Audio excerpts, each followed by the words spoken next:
Greetings, Eric Bakker from New Zealand. Now here's a very interesting question. Well, not a question, it's a comment from a subscriber called Jordan Snyder.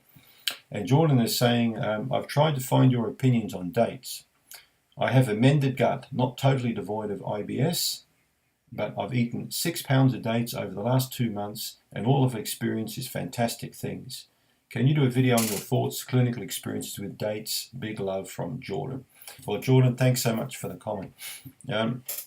Dates are fine to eat if you've got a healthy digestive system like me. But one thing I want you to bear in mind with dates, they can contain up to 60% sugar. So dates are one of the highest sugar containing of all dried fruits.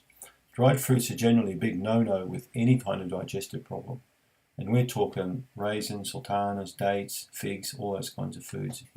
When your digestion improves, and it improves a lot, there's no reason why you can't add a small amount of dried fruit here or there. Figs and dates are probably the better ones to eat because of their very powerful nutritional content. I tend to be more cautious with sultanas and raisins and currants though.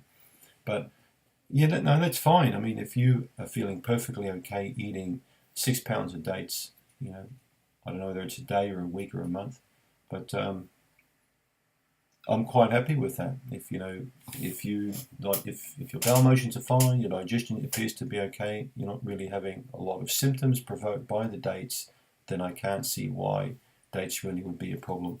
So my thoughts on it, if you do okay on something, you can consume it okay in moderation. But you need to be careful on the quantities you eat because it sounds like a lot of dates that you're eating. Fresh dates, when I was travelling outback Australia and they grow date palms there in the Northern Territory, I tried fresh dates and they were fantastic to eat. The dry dates from the supermarket that have been sitting on a shelf for 6 months are probably crap. So there's a big difference in variance in fruits and dried fruits as well. You know, fresh as opposed to, you know, something that sat on a shelf for a long time. So it depends on the quality, depends on the quantity you eat, and it also depends on the state of your digestive system when you're eating that particular food. I want you to remember one thing, there are no rules. You make the rules as you go along for yourself. And just be careful of what people say. But obviously, if the food disagrees with your digestive system and you get a lot of bloating and gas when you eat the dates, you know, you should avoid them until you feel a lot better.